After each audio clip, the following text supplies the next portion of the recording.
कि हड़प्पा सभ्यता में बंदरगाह कौन था, है ना। कहना कि हड़प्पा सभ्यता में, है ना, हड़प्पा सभ्यता में जो बंदरगाह था वो लोथल है। कौन हो जाएगा? लोथल। कौन हो जाएगा?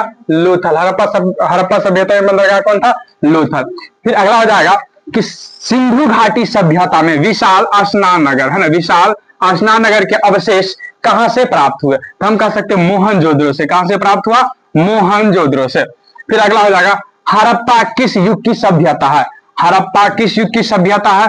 तो हड़प्पा कांस्य युग की सभ्यता है। अब देखिए हम कांस्य युग की सभ्यता क्यों कहते हैं? तो हम कह सकते हैं कि इस समय कांस्य की खोज हुई थी। जिस क्या था कि इस समय कांस्य की खोज हुई थी, इसीलिए हड़प्पा सभ्यता को कांस्य युग की सभ्यता कहा जाता है। हड़प्पा किस नदी के किनारे है? तो हड़प्पा रावी नदी के किनारे। किस नदी के किनारे है? रावी नदी के किनारे है।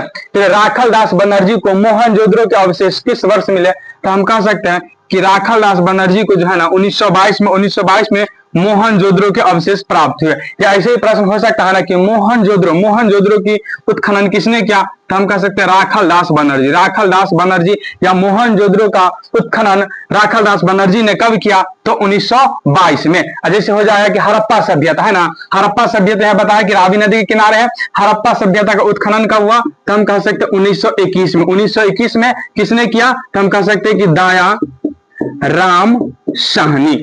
दयाराम साहनी। जी हाँ दोस्तों, याद रखिएगा कि हड़प्पा सभ्यता का उत्खनन कब हुआ? तो 1921 में। किसने किया? तो दयाराम साहनी। दयाराम साहनी। फिर अगला हो जाएगा सिंधु घाटी। सिंधु घाटी निवासियों किस धातु का ज्ञान नहीं था? तो लोहा का ज्ञान नहीं था। सिंधु घाटी